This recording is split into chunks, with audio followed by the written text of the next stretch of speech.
क्या आपको भी सांस फूलने की दिक्कत हो रही है? सावधान हो जाइए, ये इंडिकेशन हो सकता है हार्ट डिजीज का। घबराइए नहीं, मैं आज आपको एक छोटा-सा उपाय बताऊँगी जिसमें एक छोटा-सा टुकड़ा आपको इस प्रॉब्लम से जड़ से छुटकारा दिला देगा। आपने सुना ही होगा कि आजकल हार्ट से रिलेटेड प्रॉब्लम, हार्ट अटैक कितना ज़्यादा बढ़ गया है और ये छोटी-छोटी चीज़ें जब हम नज़रअंदाज करते हैं, तो यहीं से एक बड़ा प्रॉब्लम शुरू हो जाता है। कि हम छोटा-मोटा काम करते हैं या थोड़ा चलते हैं, वॉक करते हैं, तभी हमारी जो साँस है वो फूलना शुरू हो जाती है।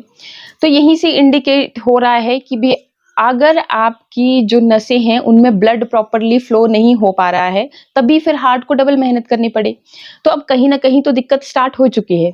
सबसे पहले तो ये प्रॉब्लम जिनका वज़न बहुत ज़्यादा बढ़ जाता है ना, उनमें देखने को मिलती है या फिर जो दवाइयाँ ले रहे हैं, चाहे से हार्ट की ले रहे हैं या फिर शुगर आजकल मतलब डायबिटीज़ जो है ना, हर तीसरे बंदे को सुनने को मिलता है कि इसको डायबिटीज़ है। तो ऐसे में डायबिटीज़ में भी क्या होता है कि इंस्टेंटली आपका वेट बढ़ जाता है।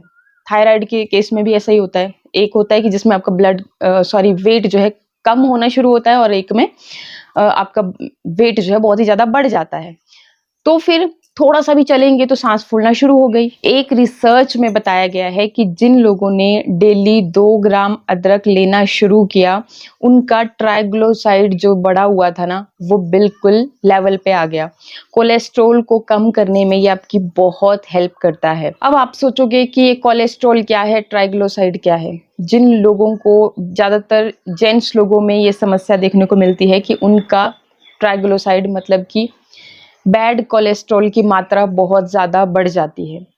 कोलेस्ट्रॉल भी 2 तरह का होता है, good cholesterol, bad cholesterol. Good cholesterol जो है हमारे लिए अच्छा है और बैड कोलेस्ट्रॉल जो है वो बहुत ही ज़्यादा हानिकारक है, जिसकी वजह से हार्ट अटैक जैसी सिचुएशन आती है। कैसे होता है? मतलब यूँ समझ लीजिए आप जैसे फैट है, आप मोटे हो रहे हो, फैट है तो अगर आपकी नसों के अंदर वो जमना शुरू हो गया, तो अब आपकी नसें एक तरह से ब्लॉक होना शुरू हो जाएगी, ब्लड को फ्लो होने में स्पेस नहीं बच रहा है। वो जो फैट है, जो ट्राइग्लिसराइड है, जो बैड कोलेस्ट्रॉल है, वो यूँ फैट की तरह मतलब यूँ समझिए जमना शुरू हो गया, आपकी नस ब्लॉक होना शुरू हो गई और ब्लड के लिए स्पेस नहीं रह गया। तो अब क्या होगा, धीरे-धीरे हमारा जो ब्लड है वो थिक होना शुरू हो जाता है जब हमें ये समस्या होना शुरू होती है तो। अब ब्लड भी थिक है और आपके यहाँ पे कोलेस्ट्रॉल नसों में कोलेस्ट्रॉल भी जम रहा है। तो अगर आपका ब्लड थिक है तो वो एकदम से वहीं पे जमा हो जाएगा और आपकी नस जो है वो एकदम से ब्लॉक हो जाएगी। तो ये जो आपका जिंजर है, एक तो ब्लड को भी थिन बनाए रखता है, मतलब पतला होगा तो फ्लो अगर करने में ईज़ी रहता है।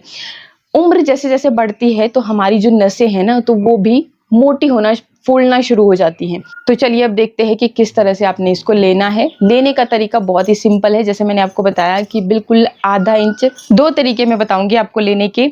पहला तरीका क्या है कि लगभग आधे इंच के करीब बिल्कुल इतना कर आपको लेना है और इसको ग्रेटर की मदद से ग्रेट कर लेना है। एक छोटे चम्मच के जितना ये हो जाएगा और इसको क्या करना है आपने कि 1 गिलास पानी में बॉईल करने के लिए छोड़ देना है। बहुत ज़्यादा बॉईल नहीं करना है आपने, जस्ट 2 बॉईल आने देने हैं। मतलब इसको आपने ऐड कर लिया, पानी में बॉईल आया, 2 बार बॉईल आया, बस आप इसको छान लीजिए और वो जो पानी है, वो आपको पीना है अपने खाना खाने के बाद, ठीक है? लगभग आधे घंटे के बाद आप इसको पीजिए।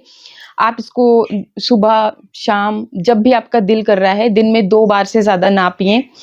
और जैसे कि आजकल गर्मी है, गर्मी का मौसम है, तो इस तरह से मैंने आपको क्वांटिटी बताई कि बिल्कुल थोड़ी-सी क्वांटिटी में आपको इसको लेना है। दूसरा जो तरीका है, उसमें आपने क्या करना है कि आपने डायरेक्ट एक छोटा टुकड़ा लिया और उसको अपने मुँह में डाल लिया जब आप खाना खा रहे हो। जैसे लंच कर रहे हैं हम लोग, आपने अपना आधा खाना खा लिया।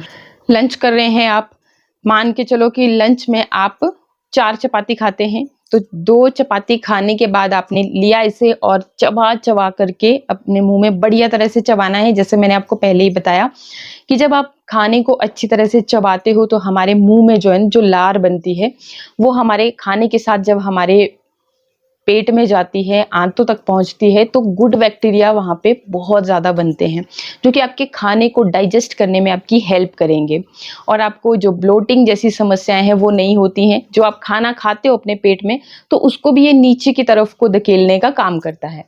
ठीक है, तो इस तरीके से आपने लेना है, खाने के साथ ले लिया। एक चीज का और खास ख्याल रखिएगा कि जब भी आप अदरक का इस्तेमाल करें तो हम क्या करते हैं कि इसका छिलका जो है ना वो हम पील ऑफ कर देते हैं। ये चीज आपने नहीं करनी है। क्यों नहीं करनी है? क्योंकि जो इसकी एंटीऑक्सीडेंट प्रॉपर्टीज हैं, वो जो इसका छिलका है ना उसमें बहुत ज्यादा है। तो आपने इसको क्या करना है कि घर जब आप लाओगे तो बढ़िया तरह से वॉश कीजिए। बस आपने छिलका नहीं उतारना है इसका। जब भी आप खाने में भी आपने लेना है टुकड़ा, तो अच्छे से आप बाहर से इसको धो लीजिए और इसको छिलके के साथ ही आपने खाना है। इसमें एंटी इंफ्लामेटरी प्रॉपर्टीज भी बहुत ज्यादा होती हैं और एंटीऑक्सीडेंट प्रॉपर्टीज होती हैं, तो ये आपके वेट को रिड्यूस करने में भी आपकी हेल्प करता है। बहुत सारी महिलाओं को दिक्कत होती है कि उनके हिप्स बहुत ज्यादा बढ़ जाते हैं, तो हिप्स के ऊपर जो चर्बी एक तरह से जम गई है ना, आपका जो टमी है वो बाहर को निकल जाता है, स्पेशली जब डिलीवरी के बाद, कि अगर हमने सही से कंट्रोल नहीं किया अपने पेट को तो वो ऐसे ही लटकता हुआ थुलथुला सा हो जाता है। तो अगर आप रेगुलरली जिंजर का इस्तेमाल करोगे इस तरह से, तो आपकी जो वो हिप्स का जो एक तरह से जम गया फैट है, आपके पेट का वो बिल्कुल पूरी तरह से जम गया फैट है, वो भी पिघलना शुरू हो जाएगा और कुछ ही दिनों में आप देखोगे कि आपको जो शेप चाहिए थी वो आपको मिल जाती है, जो आपका टारगेट था वो मिल जाता है। तो बिना मेहनत किए आप अपना ये वजन भी घटा सकते हो। बाकी देखिए बहुत फर्क पड़ता है अगर आप सही से प्रॉपर डाइट नहीं लेते हो, ऐसे बाहर का पैकेट बंद चीज़ें खाते हो, रिफाइंड चीज़ों का ज़्यादा इस्तेमाल करते हो, जैसे शुगर, नमक, रिफाइंड जो होती हैं चीज़ें, ऑयल, तो ये सारी चीज़ें हमारे लिए बिल्कुल भी अच्छी नहीं है। इनका बहुत रोल होता है कि यही जा कर के हमारे उस नसों को ब्लॉक करने का काम करती है, ब्लड को थिक करना शुरू कर देती है, जिसकी वजह से फिर हमें बाद में हार्ट अटैक जैसी गंभीर समस्याएं देखने को मिलती हैं। और ये जो अदरक, एक और चीज़ मैं बता दूं, कैंसर जैसी गंभीर बीमारियों से लड़ने की क्षमता है इस अदरक में। तो आप भी अपने खाने में इसे ज़रूर शामिल करें। और अगर आपको भी ऐसी सांस फूलने जैसी दिक्कत हो रही है तो आप इसको अभी से करना शुरू कर दें। आप कुछ ही दिनों में देखोगे कि आपकी ये जो समस्या थी वो जड़ से ख़त्म हो चुकी है। तो इग्नोर नहीं करना है चीज़ों को, क्योंकि जब हम बॉडी आपकी सिम्टम देती है, आप कहीं ना कहीं हम उन सिम्टम्स को इग्नोर कर देते हैं, उनकी तरफ ध्यान नहीं देते हैं, उसी वजह से फिर हमारी जो प्रॉब्लम है वो आगे जा कर के और भी ज़्यादा बढ़ जाती है। तो आप भी इस नुस्खे को ज़रूर आजमाएं और जब अच्छे रिजल्ट मिलेंगे तो मेरे साथ भी ज़रूर शेयर करना। और इसी तरह के और भी अच्छे अच्छे वीडियोस के लिए चैनल को सब्सक्राइब, वीडियो को लाइक शेयर करना बिल्कुल ना भूलें। तो मिलते हैं फिर नेक्स्ट वीडियो में, तब तक के लिए नमस्कार।